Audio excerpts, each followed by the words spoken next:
Looks like we waited them out this time, and they showed up about 3 minutes after. So maybe we start the stage 4 minutes in advance, and that'll be the way we do this going forward. Tonight we got a lot of really detailed information, so it's probably going to be a bit of a challenging one that maybe you're going to have to go back and listen to a couple times or whatever. Trying to figure out exactly how I want to start out tonight because I have so many different things that are all over the map. I'm just going to run down through my bullet points. It'll be going from one to the other, and there won't really be any rhyme or reason. So the first thing is we're about to release, again, this web wallet that we rolled out with this version of SPD. And give me just a quick second. I want to look at something. Okay. And it's a pretty cool web wallet. They had some issues with where you actually position the meta directory. And so we've changed that now so that you have the ability to direct it where you want meta to go.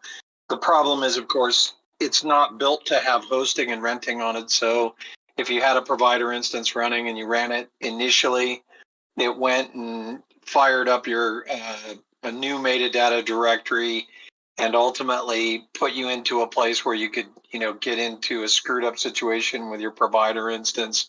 So that's fixed, and it's also in its own repo now because in the beginning we had to actually roll out a new version of SPD in order to make it work. And so now it's just its own release, and we'll be able to roll out updates to it and so forth.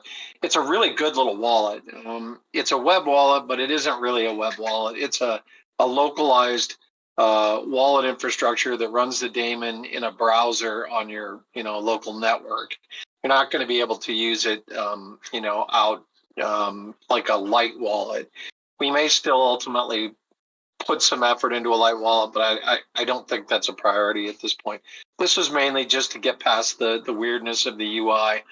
The same developer's also got a capability where he's actually got the UI running sans the renter, and it's the renter that causes all the problems in the UI. So it's quite possible that he's going to go ahead and tune that up and get that out there on the street as well. So I think going into April, we'll be really in good shape as far as wallets go.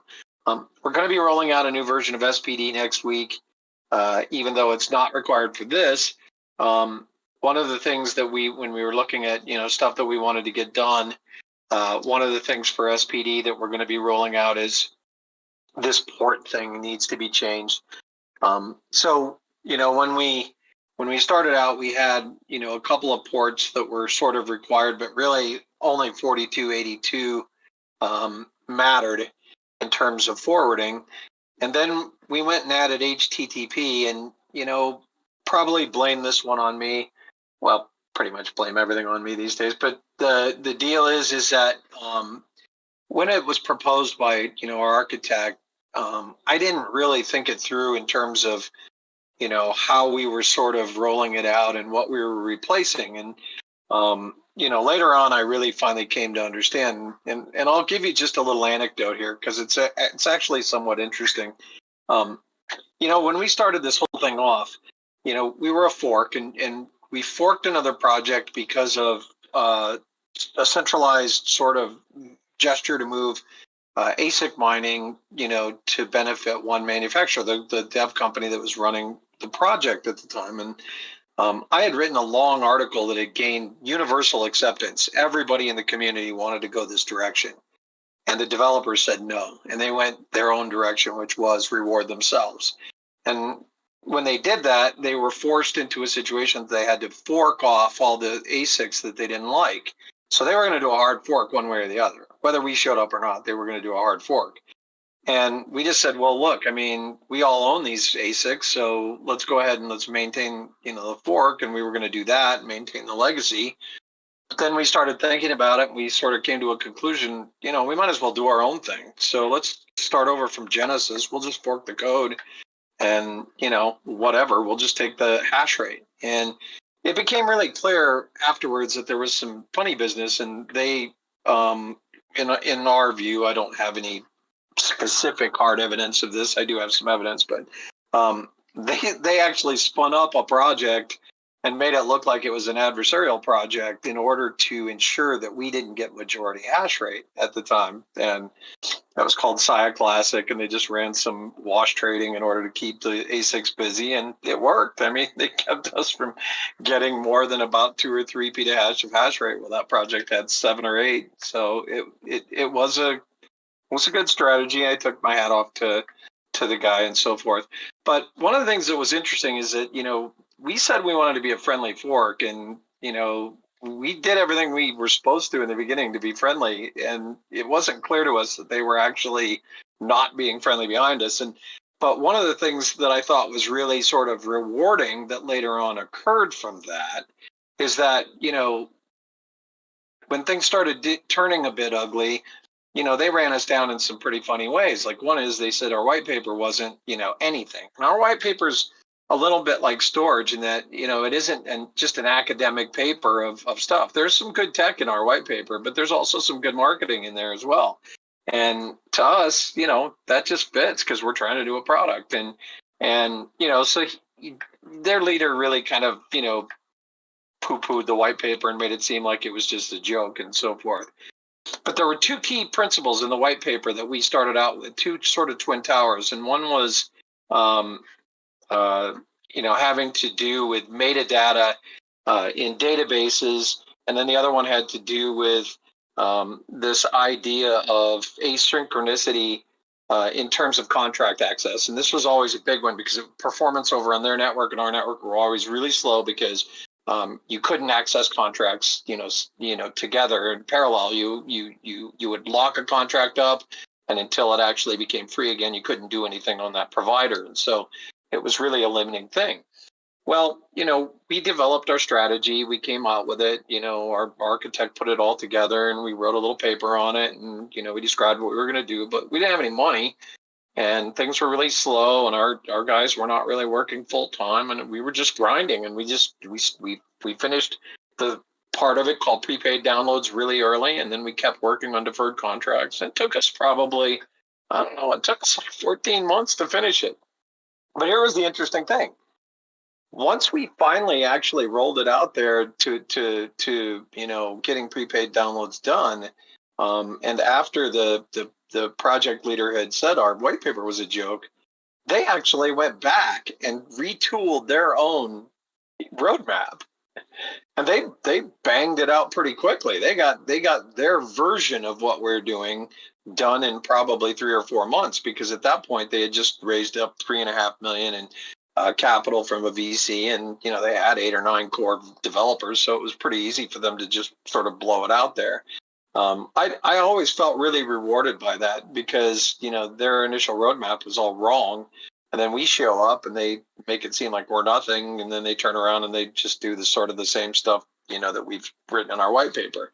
Well, one of the things that is 4283 was one of those ports dedicated to what they did. It was called SciMux, but it doesn't do anything on our chain.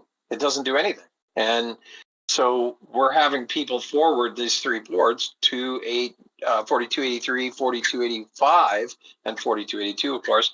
And one of them is irrelevant. And then there's an empty spot at 4284. And, at the end of the day, it makes for a really confusing nightmare when it comes to, port forwarding. So we're seeing a lot of support around it. So what we're going to do on this new version of SPD, long story short, well, actually long story long, is that we're going to move the HTTP port, which is our version, from 4285 down to 4283. We're going to send 4283 off to some wild, weird random that doesn't matter and you won't ever have to deal with or do anything about. So it'll be back to having just 2 ports to forward.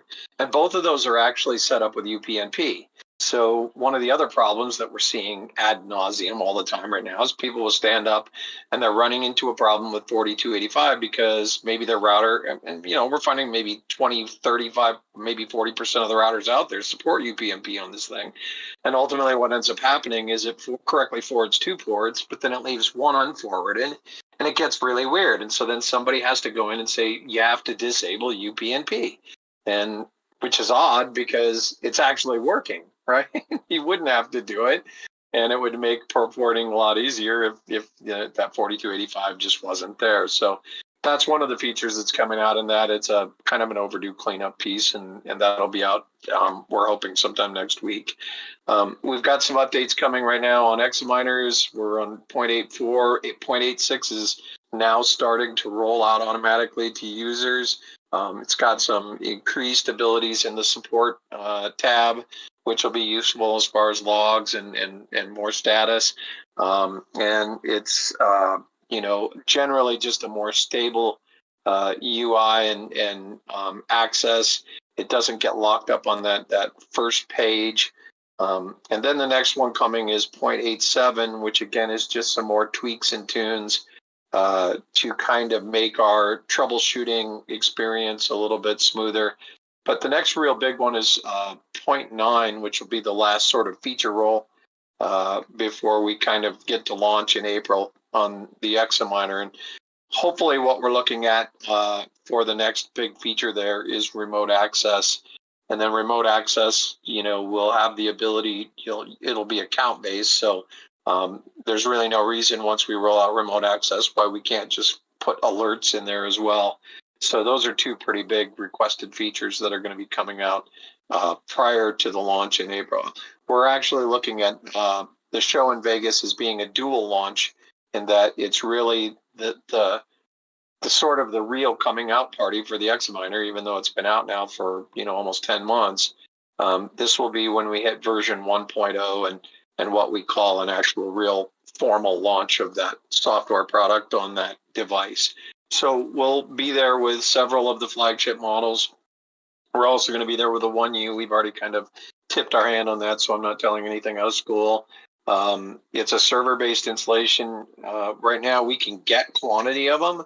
We just can't get Xeon chips. So I'm not sure what we're going to do there. I'm not sure if we're going to really ramp it up or not, because if we can't get Xeons, there's not a lot of use in trying to put one of these things out on the street with a seller on. It kind of defeats the whole purpose of a true managed server environment. So, I'm wrestling with it right now, but we will have one there at the show, and you'll have a chance to take a look at it if you actually come to Vegas.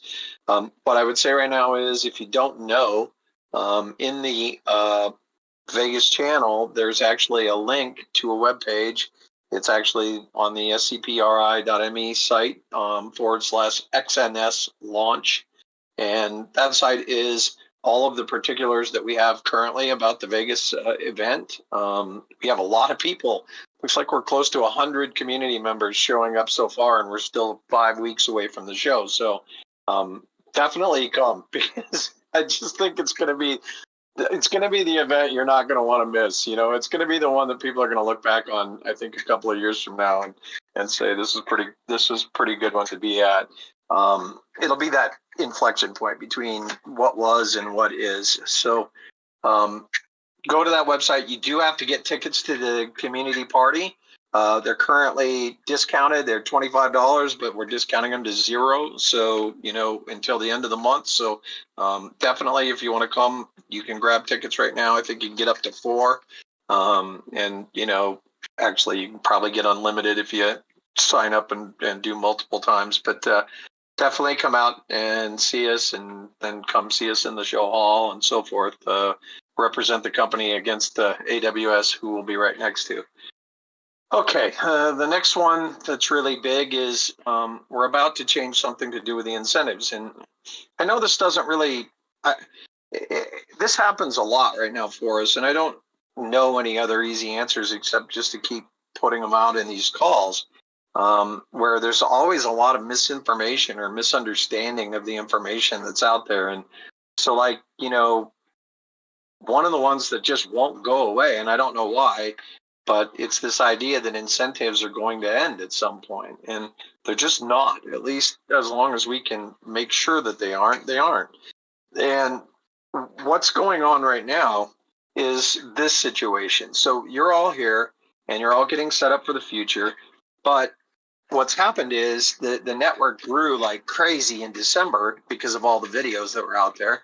And then I kind of did a few things that weren't, some people were not very happy with them, but they were essentially built to try and limit the growth, because the growth was going to kill us. I mean, it just was. It was already killing us.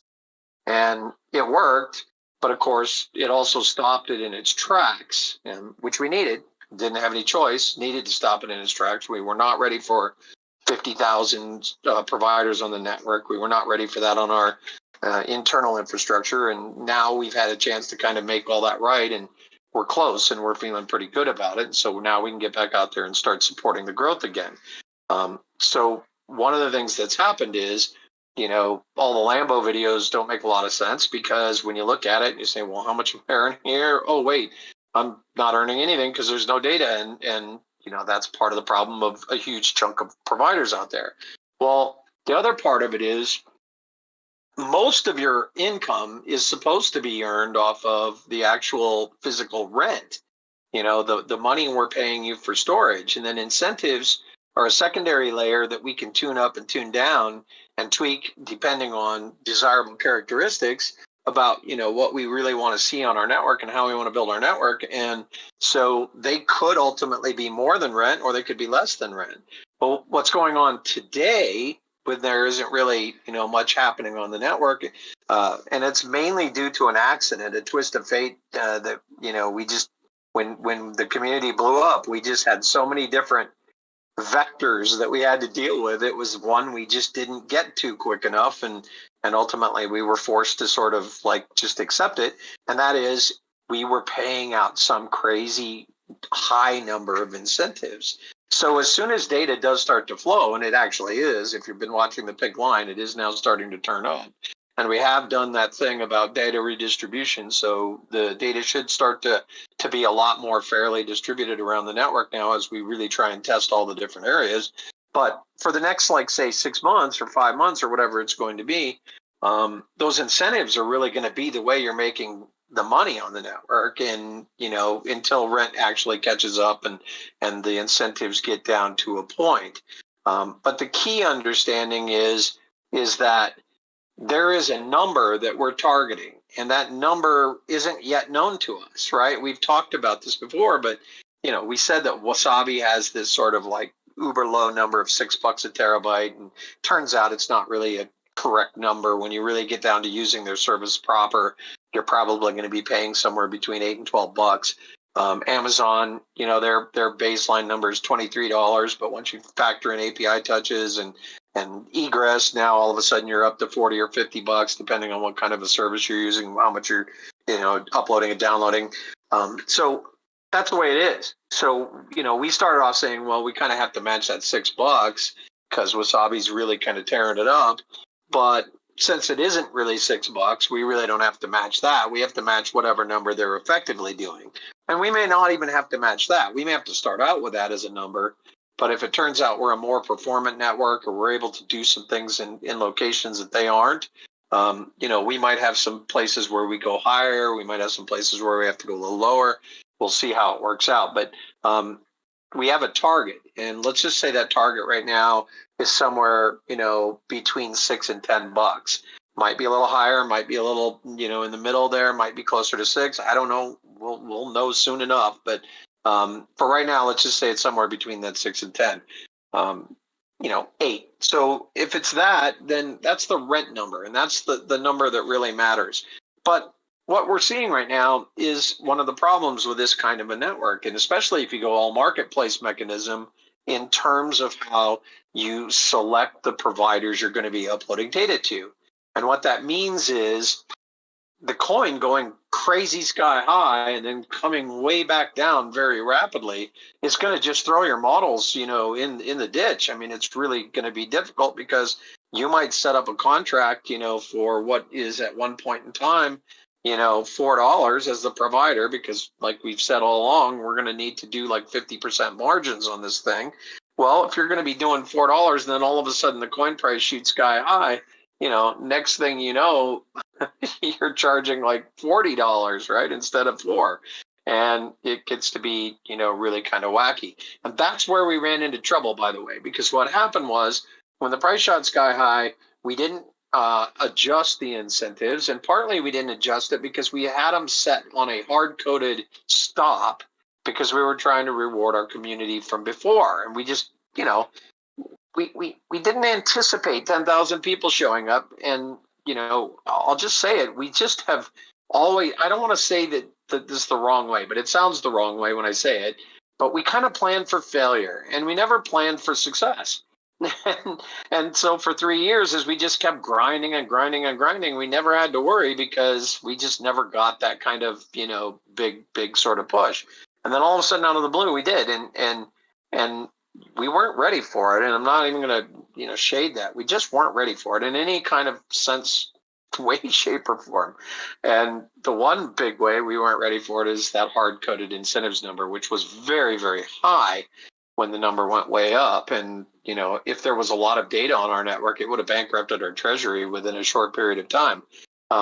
Since there wasn't much data on the network, it really didn't matter. It did reward a couple of, well, more than a couple. I mean, probably somewhere in the neighborhood of 50 to 75 providers were pulling down some pretty significant numbers on a per monthly basis because of all the data that they had gathered over the last 2.5 years.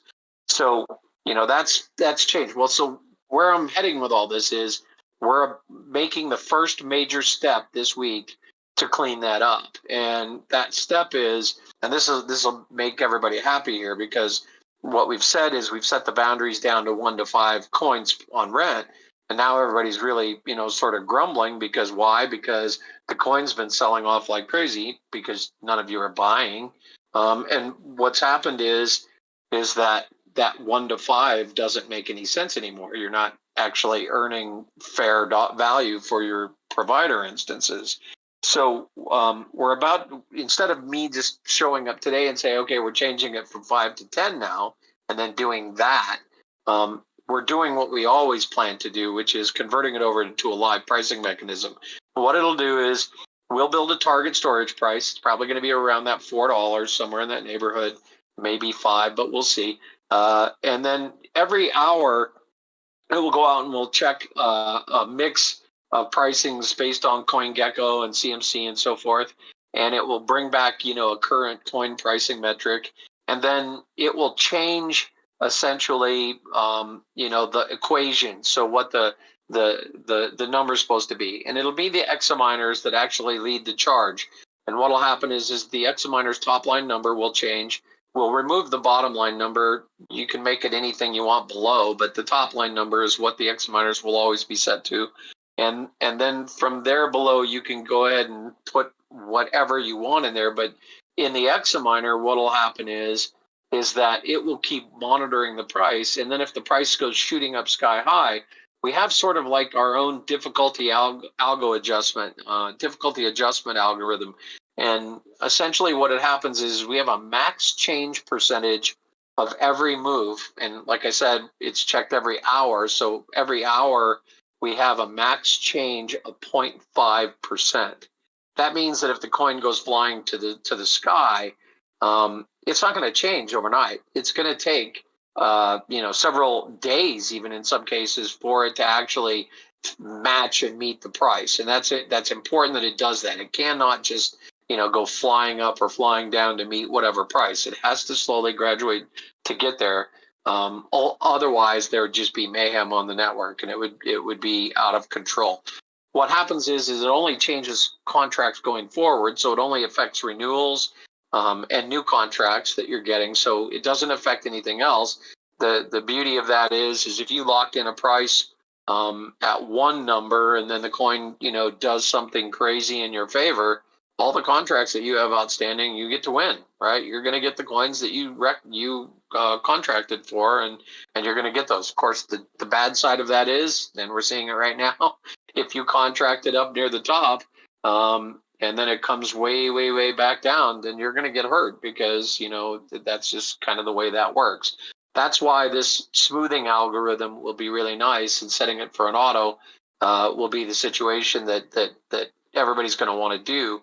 And then what you'll want to do, at least for a short period of time, is just monitor Grafana to see where you ought to set your prices based on where the examiners are going to. Examiner owners, they don't have to do anything. It's just going to automatically change for them. Just like, everything else on the unit, they don't have to do anything. It does it all for them. The one thing that we're working on right now is bandwidth in terms of tying to that. And so currently, on the X-Miners, the bandwidth is kind of screwed up on the 8.4 interface, where essentially they both show up with a modifiable window and they both say 1, but you can't actually change them even though you can. And they actually aren't representative of what's really going on underneath the hood in 8.4. I believe that's fixed in 8.6. I might be wrong. It might be 8.7, but I think it's 8.6 that it's fixed in. And what we've done is we're setting upload to 0. Because here's the deal. Look, you might have really expensive bandwidth, or you might have like data caps, or you might have other things like that are kind of an issue. If you have a data cap and you can only accept so much data in a month, and we start getting a lot of data on the network to where that's really causing you a problem, then your real choice is going to be to set your provider to passive, because then it'll stop accepting new contract data, but it'll continue to service what's already there until you can find a better ISP situation or some other solution to that specific problem. But what you don't want to do is you don't want to charge a lot of money for upload, because essentially what you're then saying is, well, I just don't want your data. And that's not a great mechanism to do that, because ultimately, our algos are going to look out there and match up price.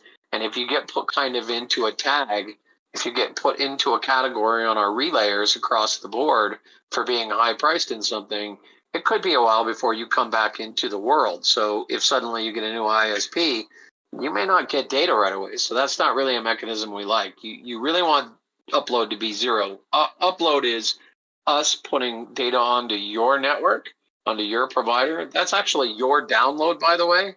So, that's always going to be the part which is really good for you, because essentially, we can upload really fast. The part that's really not good for the network is all these residential connections. Your upload is our download, and your upload is almost always slower than your download. So that's never a really great situation. But if you show up to the table and the average download speed on the network is something like 100 megabit per second or something like that, we're going to obviously put a lot of energy into this kind of metric work once we get the network fully rolled out and operational, working well. And we get an average of like 100 megabit, and then here you are with gigabit speed. There might be benefit to you kicking the price up of your download bandwidth, so you get kind of recompensed for that, and you get a little bit more of a bump out of it. Or if you just have a really expensive provider plan, ISP plan, it might be valuable for you to kick that number up a little bit. But remember, we are doing a marketplace mechanism to a degree, so you can't just turn that number up to something like 100 and expect that you're going to get contracts. We do have our contractor and our relayers set to sort of bypass, and we will never reveal these numbers, by the way. So you might have to just experiment with it to see where you can go before you get in trouble. But ultimately, I would just keep it down in a reasonable range. But it's still a very viable part, and it is a significant contributor to what the overall rent that you will earn at the end of any month. I think the average, unlike AWS and the other networks that are out there, so like if 100 terabytes gets uploaded, I think most of the cloud services tend to sort of gauge about 10% of that is going to ultimately egress out. So, that gives you a little bit of an idea, to sort of work around. It's not perfect, but it gives you sort of, it's like if they upload a terabyte, they're not probably likely to download a terabyte. So, you can make your calculations sort of based on that, on how much you think you're going to earn. And look, even though I've said that I didn't like the calculator that, got built, and I still think it's a bad idea today, at some point calculators are going to become fairly relevant and useful. And I think that it will be a thing, but at the right time and presented in the right way, not presented as some kind of moon boy thing that caused everybody to do stupid stuff. But anyway, that's the other big thing that we're going to be rolling out. And then let's get now to this thing that I'm sure you're all kind of been waiting for. Let me pull up the graphic. Okay, so the way we kind of do things, we're a strange animal. We're not really like everybody else in crypto. But we do have a community, and we do do certain things. And so one of the things that we did was we announced that we're moving to a licensing schema. And it was not a formalized, ready to drop here, give us money today, and kind of a thing. Instead, what we tend to do is we float the balloon out there and see what the feedback looks like, and then go back and tweak and tune. And of course, we're still developing some of the stuff behind it. But so I've been listening, and it's been pretty typical. I mean, you have to have pretty thick skin in this game, and we do. Our friends over in the Netherlands and that whole area over there can get pretty passionate about their stuff. Fortunately, this isn't their episode. They're all sleeping, so they won't know that I'm talking bad about them behind their back. But they started a little meme of flipping off their storage provider and shooting a picture of it and putting it up in their Telegram group. Primarily because I went over and stirred them up a little bit, I guess. But they weren't happy with the whole licensing thing, and they made it very clear. And a couple of them, have said that they've left and they've actually dropped their units off the network. And I can't tell whether that's going to be a good choice or not. But I did tell them. I said, you're making a mistake doing it yet. You haven't heard the program yet. You don't even know what it is. You know what I said it might be, but you don't really know what it is. And so we'll see if they come back. But one of the things that we didn't talk about last time is that we're probably going to have these 3 tiers, like we said, and I'm going to actually formalize that here. But we never talked about discounts or rebates or any of that sort of stuff. And of course we're going to do that, right? Why wouldn't we? And one of the things that we'll start right off with is that you're going to need to purchase by April 30th in order to get these really solid rebate discounts that I'm about to cover right now. So, you've got about 5 to 6 weeks to go ahead and consider whether this is going to be your thing. And I think it's going to be your thing when you hear what I say next. But you're going to have about 6 weeks to pony up to go forward. There's going to be a lot of questions that it's going to come out of this, like, well, could you start out on one and then update to another, and blah blah blah. And there will be some wrinkles that we have to work out on how that all works on the migrations. But let's just take it for what it's worth right now, and keep moving the ball up the field. So what we've decided on to begin with is for the lion's share of the current population who just doesn't want to really get into the whole examiner experience, who will just essentially want to purchase a license for the CLI and get at least a couple of little things. There will be some things from the examiner ecosystem that will accrue to the CLI. Probably account-based, obviously, since you're going to have to key cloak in with your licensing. Account-based gives you the ability to tie different providers together and perhaps even to do some things like alerting so you don't have to worry with the uptime robot, or some things related to auto pricing, perhaps. But I wouldn't count on too many more features than that. Those are probably going to be about the main features that will show up. But here's what we're going to do. If you purchase by 4:30, we're going to give you a nice rebate back on your $99 purchase for the CLI. Let me pull away the card. How much rebate? 100%. Oh man, that's like all of it. So yeah, so buy the CLI by 4:30, and we're going to give it all back to you. So that's a pretty good deal, really. I mean, that's like 12 months of essentially being licensed without it. So what's the catch? Well, it's the same thing as the examiners. You're going to get half of that back at the 9-month mark, and you're going to get half of it back at the 12-month mark. It is a thing, an incentive built to keep you on the network. It will be tied to that 95% uptime requirement. So if you miss that, or if you go offline for some significant period of time and can't make it back in time, then you're going to, lose your ability to get your 100% back. But look, there's no risk now at this point. The only risk is that you don't do your job, and you're all going to do your job. So we know that's a good thing and going forward. So at least for the first year, licensing shouldn't really be a big deal. It should be something that everybody can just get into and feel comfy about.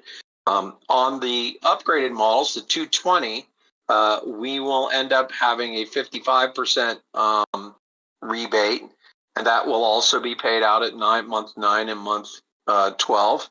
And then on the 450, we'll also have a 55% rebate. So those costs of those units end up coming out to $99 for the 220 and $199 for the 450. And it's really the 450 is the one to get you all the features that the Examiner is going to have. And I'm going to tell you one right now, which at some point people are going to look back in hindsight and go, well, geez, I wish I'd have known that. The accounting is a real problem on our network. It is really hard to keep track of these state channel contracts and understand how the money movement is taking place there. But we are going to get that done. We are going to get that accounting done, because you can't legitimately really do a credible job of being a solid professional provider unless you have that, kind of accounting. Now, the way you do it right now is, well, if you don't do it this way, you need to probably start thinking about doing it this way. You have to set a DMARC, whatever date, and typically it should probably be January 1st, depending on what your taxing regime sort of says. But you just have to, keep track of where your wallet started and where your wallet ended, and how much you put into the wallet and how much you took out.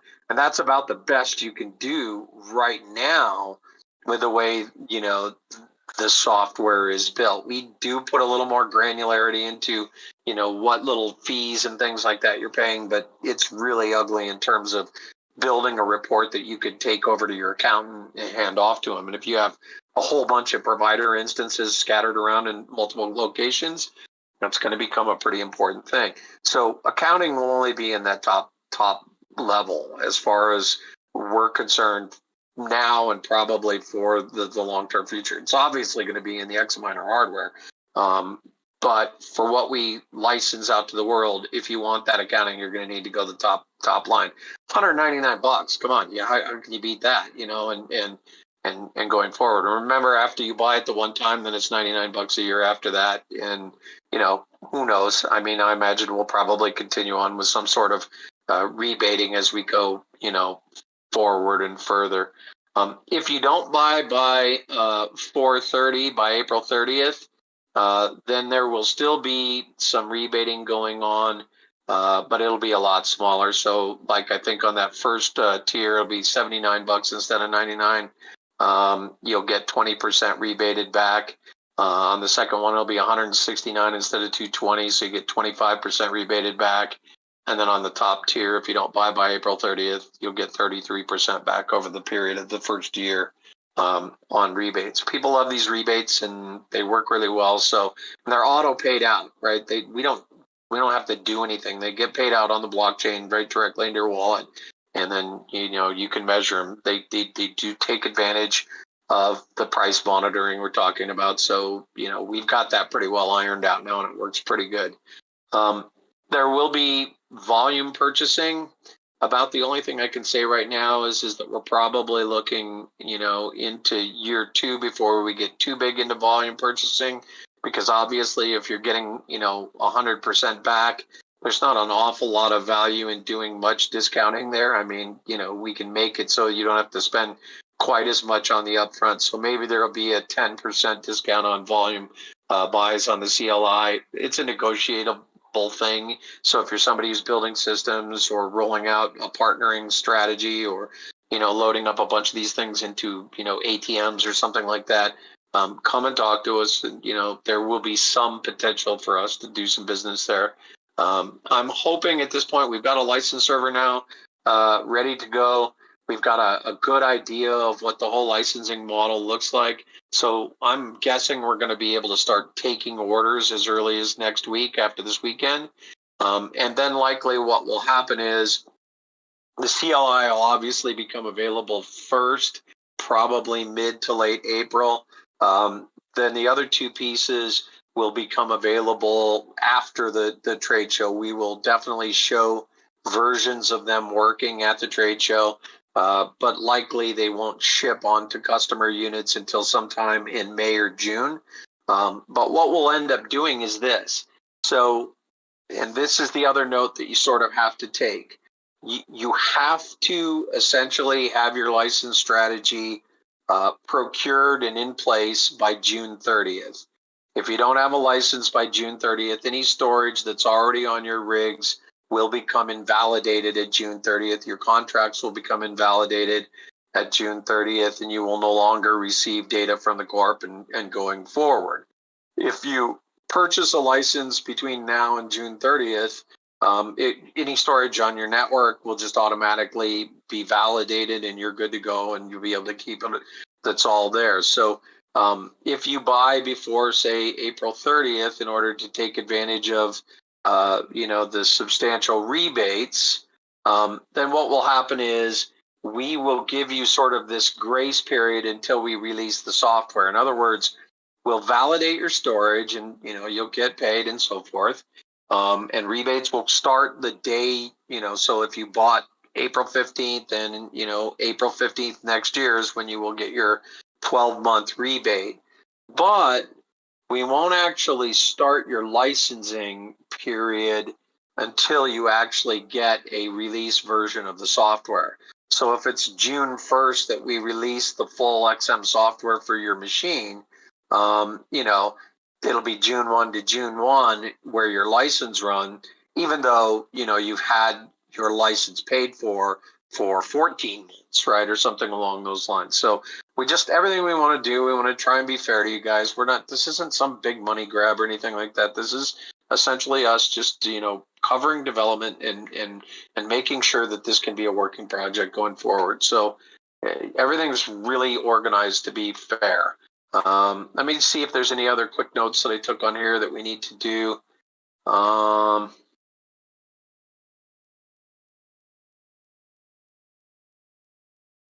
We're going to still continue to build and sell units. Like I said, we will validate. So if you're somebody who's looking to build and manufacture and distribute units, we will make a deal with you, but you can't just go and buy software off the website and get any kind of special negotiated discount on that. You have to come to us. You're going to have us validate your system to get our, powered by Examiner software on there. We'll have a logo stamp that you can, apply to it, and it'll be legit. If you just want to buy licenses and build them and put them on your own, you can. But if you use that copyright, you're going to be in violation. And, I'm not saying that we're going to spend all the live long day chasing people down, but look, it's just not something you want to do. So, come and talk to us, get validated. Other than that, there are no real limitations in terms of platforms. Everything will be metrics based, and our terms of service and all that sort of stuff is still, valid in terms of how things operate on those units that you'll be buying and building in terms of versus, the Examiner hardware. So I think our sort of base case understanding is that a DIY running the full version should expect to get a nearly identical experience to an Examiner build. All right, that's pretty much it. Let me make sure I don't have anything else. We are actually in the process. We have an application we're building for relayer installations. And that engine underneath is probably going to be the architecture that we'll use to do the loads. And it's going to be a combination likely of some sort of a Docker containerization for Linux builds and likely a straight ahead application that runs on a Windows platform. Mac is going to be that kind of weird case, probably going to be closer to a Docker, but I don't know. We may do some sort of a Mac native thing. But the bottom line of it is that the application will be fairly easy to install. We already are efforting that engine underneath, and a lot of the UI, which is going to change pretty significantly over the next 2 or 3 quarters. The Examiner hardware will essentially be what we fold over onto the software. But like I said, it's at 0.8 right now, and we're going to be making quite a few changes into version 1.0. And then I think ultimately, as we move to getting, Android and remote access and iPhone access and all of that stuff, that the UI to the Examiner is going to change pretty dramatically over this coming year. I think it will probably have an entire facelift by the time we get to this time next year. All right. That's pretty much it for tonight. I'll go ahead and switch it over to questions, and we'll take them as you have them. Does anybody have any questions? Let's see. Oh, no questions. Good. Okay. That works for me. Cancel the stage? Really? All right. I'm going to do it. Oh, darn. Oh, we had a guy, and then he left. All right. Here's a guy. Come on up. Hi, can you hear me? We sure can. Awesome. So I just had a quick question about, not sure if you covered it, it came in a little late, but target node size in terms of storage being provided. I'm actually a big fan of the license model. However, I just was curious about, if there was a target size considering, respective return on investment would be predicated on like how much storage gets used basically. So I don't know if that was worked into the licensing model or if it's really just a thing where it's like, all right, everyone has to have at least 8 terabytes available or, 16, whatever it is. Well, I think if you think that through, you start by thinking and saying, well, do we want to put a ceiling on it so that, some person can't show up and dump, 800 terabytes into a single instance and sort of like, I'm making out. I only paid $99 and I got 800 terabytes. I mean, they're not going to fill that 800 terabytes, right? I mean, that's the bottom line of it. They're just not going to get the storage. So it's kind of a self-governing mechanism there. If ultimately it turns out that, the big instances do ultimately overwhelm people that are here with 1 and 2 terabyte nodes, then we might look to ultimately put some kind of a ceiling. Then if you go to the other side and say, well, is there a reason to put a governor on the other side? I mean, I don't think so. I don't think it's going to be worthwhile to run a node much below a couple of terabytes. I mean, based on costs of hard drives and what's out there. I'm not saying that people can't find some junk 500 gig drives in the drawer and put something together, but I don't know that it's going to really be worth it. It might, but I think it's all going to depend on that thing that we always sort of talk about but don't talk about, which is might be worth it in the first year, but then year 2, 3, and 4, it isn't so much worth it anymore. And the only reason it was worth it in year 1 and 2 was because the coin was going up and to the right. Now, I know most of you laugh because right now the coin goes down and to the right, but you got to take a bigger view of the chart because this is just a hiccup, and ultimately, I think we all know if we've watched Helium what ultimately we think the chart's going to do. So no, I don't think there needs to be any governors at this point. If it does, then yeah, we'll roll it out and talk to people about it. But no, I don't think so. Okay, awesome. Thank you. Cool.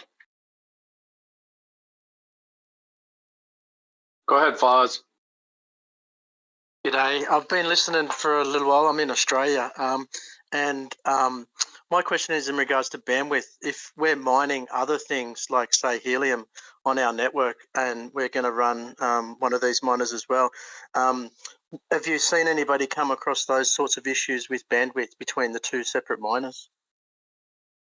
Well, I don't think at this point we can really draw enough of a conclusion. I think what's going to have to happen there is after we get closer or past launch, we're going to have to set up some really weird edge case where we can essentially completely load up a node. So maybe make a 1 terabyte folder and just fill it completely from multiple relayers, and then just work really hard to overwhelm the node to really understand what it looks like when our thing is getting, full utilization versus other things on the network. There is rate limiters built into our into SPD, so there is some rate limiting you can set, and it's also built to be fairly sharing in terms of other applications that are on the network. But when you start talking about a specific, and there's going to be a lot of those combines with helium specifically, I think we're going to need to do some very specific testing. I think we're going to have to test actually against helium miners, and we just haven't at this point. Thanks for that. Yeah, because there'll probably obviously become more different types of home setups that are going to be, running various different programs. And yeah, that would be an interesting thing to find out whether it's even possible to do. Yeah, and not only for those kinds of configs, but even if you're doing regular Ethereum mining on a GPU rig, are you going to really start bringing down any of your hash rate? Is there any other kinds of detriment that you end up running into? So yeah, we're going to have a lot of that kind of testing that we're going to have to do. It's going to be a hella interesting year for us, and it all starts next month.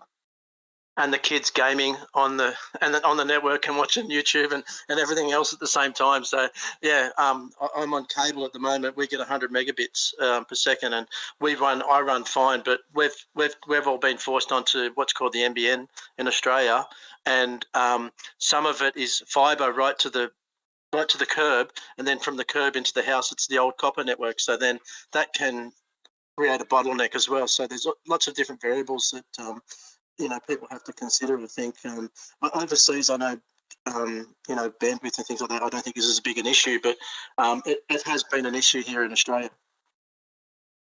I just think what's going to end up happening is after we start to see how much data we're going to be able to onboard after the first several months, quarters, whatever, the profitability will really start to show up on these units. I mean, obviously right now it's everybody's essentially gambling that this is going to turn into something, and they don't know. You don't know. And once it does, I think the chances that it does something sort of compounding, like I say, coin price going up at the same time that usage goes up, turns that first year or two into something pretty interesting, where if you do have to make a choice, it's quite likely that you're going to choose us because we're the young guys that are actually delivering a more rapid growth profile, more higher, profitability profile. But we'll see. Yeah. Thanks very much for that. Nice talking to you. Sure. Come to the stage. First of all, thanks for having me. I've got one question regarding the licensing and rather the payment for it. Can it be paid with coins, or does it have to be paid with fiat money? Depends on what you mean by coins. It can be paid with coins like Bitcoin and Ethereum, but we don't use our coin for this kind of thing. Our coin is for buying storage on our network. So it could be. There will be crypto payments. There will be PayPal, credit cards. Anything like that. Probably not seashells. And by the way, I was alive in 1977. Yep. So basically, it just means that I have to convert some of my SC Prime coins back to Bitcoins and then pay for the license. Yeah, I mean, if that's the case, that's the case. It's just a sort of fact of life. It opens up a real sticky can of worms for us. Right now, SCP is a pure utility coin. Everything that we're using it for is ultimately, so like when you get rebates off SCP, they go directly into collateral, right? So they are part of the network thing. Anything beyond that, like if it's being used in a payment transaction like this would be the kind of thing that a lawyer might be able to make sale against the SEC, but there's no reason for us to go there. There's just no reason for us to even want to challenge that at all. We just want to keep it a pure utility coin. Anyway, there you go. Thank you. Yep.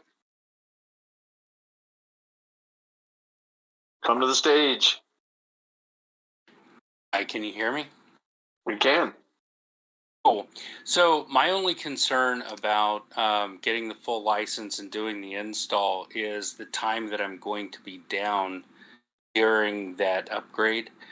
And so I'm hoping that there'll be some verbose step-by-step so that I can take my miner down, do the install, and be back up and not take a hit on my uptime. Is that? I mean, if you think that through, go ahead. Oh, go ahead. I was just going to say, if you think that through, there's not really any terrible downtime really that should show up, because underneath, all the application is doing is driving the SPD, the daemon, right? So, at bare bones minimum, let's say you ran the application and for some reason it didn't really go well on your computer, you could always just go right back to running the CLI the way you were doing before until you got it figured out. So I don't really see that being an issue. But I will say this, if ultimately it turns into an issue, we will definitely find a way to make it right.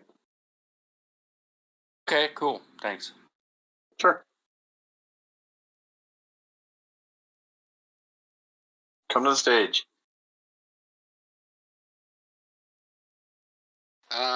Thanks for having me. Yeah, it's really great that you guys are going ahead with this software licensing stuff. I think it's going to provide some great options for people and some flexibility around how things get set up. I was asking the question a few weeks ago around the software side of it, and back then there wasn't much hope for licensing. It was more of a case of, yeah, okay, are you willing to pay, X amount for the software? And at the time I said, yes, definitely. So that's great. 3 weeks later, that it's it's been proposed, and you guys have put something together for it, aligning the sort of the DIY space closer to the Examiner space. So it's a really short time frame you've done it in. So well done, guys. That's a really great job. I've got a question around how, if I'm running something at the moment, so I'm running Docker container on Linux. If I want to buy the licensing software, does that just install on top of the Docker container, or do you have another container that sort of comes out? How if I buy the license, how do I get my nodes that I'm running now on those containers to work with the licensing? Yeah, I think that's a question that I'm going to defer on, because I don't want to answer it and then wind up having to walk it back because I didn't answer it correctly. What I will say to that is the actual process for somebody running the CLI instance. So if you're running it on a NAS or something like that, through a Dockerization process, the baseline change is just that you're going to have a Keycloak login to actually essentially validate your pub key. And once your pub key is validated, then from then on out, there's nothing really necessary. You don't have to actually have anything really running or anything. Once we validated that you're there, we just monitor that you're within your clock, right? If you buy on January 1st, that, it's June 1st, you're still within your year, and then your pub key's already been validated back with our database, you're good to go. I mean, you're going to keep getting contracts. So there's just not really anything that's going on under the hood there. It's only really if you decide to get into using the Examiner interfaces and where we're running supervisor and super admin and storage manager on your instance, then things do get a little bit different, and we'll have to figure out how it's going to work. And then that opens up the question of, do we do a native app on Synology and QNAP and all that stuff? And I'm just not ready to answer those questions yet. I think most people are going to be the CLI instance running Dockerization on, those platforms. And for that, it's just really going to be a real easy process. In fact, it might not even happen inside the container. It might just be you log into a website, plug in your pub key, and then ultimately validate your license, and you're good to go. Oh wow! So yeah, that sounds great. Okay, so there'll be more details on around how you would do that, maybe further down the path when it gets closer to sort of, sorting out that sort of process. I think I'm probably going to be pretty close to accurate on the calendar, which is we'll probably start taking orders next week. We'll probably launch the CLI key cloak validation of pub keys sometime in mid-April, maybe sooner if it actually turns out to be exactly what I just said, which is nothing more than a web page validation. And then the UI parts to get shipped sometime starting, alpha, probably beta, sometime in the May timeframe, and maybe likely June for final releases of those things. The CLI, like I say, is really just validating the pub keys, though, so it's quite possible that thing gets done really quickly. So we'll see. Sounds good. Great work, guys. Keep it up, and thanks again. Thanks, dude. Hey guys, how's it going? It's good. How are you doing? Not too bad. I'm sorry. I just wanted to jump in real quick. A few people that are actually watching this have messaged me that there's a scammer in the group pretending to be me, and sending them DMs. It's not actually me doing it. Yeah, this is okay. This is just an ongoing thing. I just recommend this to everybody, and every now and then I have to turn them on because I have to have some comms with specific people for certain reasons. But to me, if Discord just disabled DMs altogether, life would be much better. And I recommend everybody should just turn off DMs except for your friends, and just don't take them, because we've seen people lose all they've lost significant chunks of money on this. Just don't take any messages from somebody you don't know. Yeah, I'm sorry to be off topic. I just wanted to get it out ahead of it and everything in case someone was unfortunate enough to actually fall for it and saw that I was with you guys and promoting you on videos and everything, and then they reached out to someone and lost their money or their crypto. So I'm sorry to be off topic. Otherwise, yeah. What IPA are you drinking tonight? I was drinking a Dope Alicious from Three Sisters Brewing. It's out of Diana City, Florida. It's pretty solid. Really good stuff. Nice little hazy, very juicy. Good pineapple. All right, man. Appreciate it. I will go ahead and make a quick announcement here while he's here.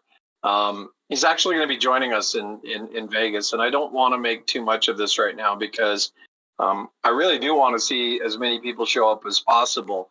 But we are going to be doing some live streaming of the event. There will be some streams directly from the show floor, and there will be some streams from some of the other things that take place in Vegas. Not the things you're thinking right now with your filthy minds, but some of the other things like the party maybe, and some of the things like maybe even some interviews with some people that are related to the project outside of the trade show hall and so forth. But we're going to try and bring some sort of couch tour to you folks. But I still think you really want to be there if you can. COVID's over, so come and join us. Anyway, any other questions there, Nerd Man? No, man, I really appreciate it. I just want to say everything that you guys have done in the past couple of weeks has been fantastic. I got everything back up and running. I'm really looking forward to being able to start announcing the licenses. I've been holding off on doing videos and content about that to my subscribers, and a lot of them have been asking me about the licensing and stuff, but I didn't want to put that out there to give you guys an overrush of information. So I'm looking forward to doing that. Looking forward to seeing anyone out in Vegas. Come out, hang out, have a beer with us and me and the SCP crew, and hopefully we all play some poker together. Yeah, absolutely. Cool. Thanks. Thanks for having. Still got a lot here. Big Tuna, come.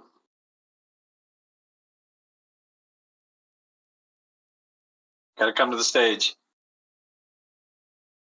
All right, I'm going to move down the list. When you're ready, you can come. Trim Slady.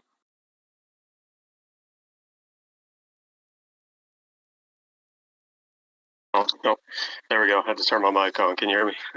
Okay, yeah, we got you. Okay, cool. Yeah, the previous speaker was talking about, I remember when he brought that up and you had mentioned those options. I'm really glad you guys chose the route. Good work and good time frame. The question I had, and I know I get DYR on this one, but I've searched and I hear it so many different ways for so many different reasons. I just want to kind of get a little bit of a definitive answer here. Is when formatting drives for SC Prime, I've heard this stuff about putting them in 2 terabyte folders. Is there a reason to do that or not? And if so, when? And if it's in a situation like mine to where the entire thing is dedicated SC Prime, is there any reason to do that? I think the way I'm going to answer this question is I'm going to say that this is probably a good topic to expand upon in next week's presentation. I'm going to give you a little bit of an answer, but I think we have some stuff internally that we're doing around this.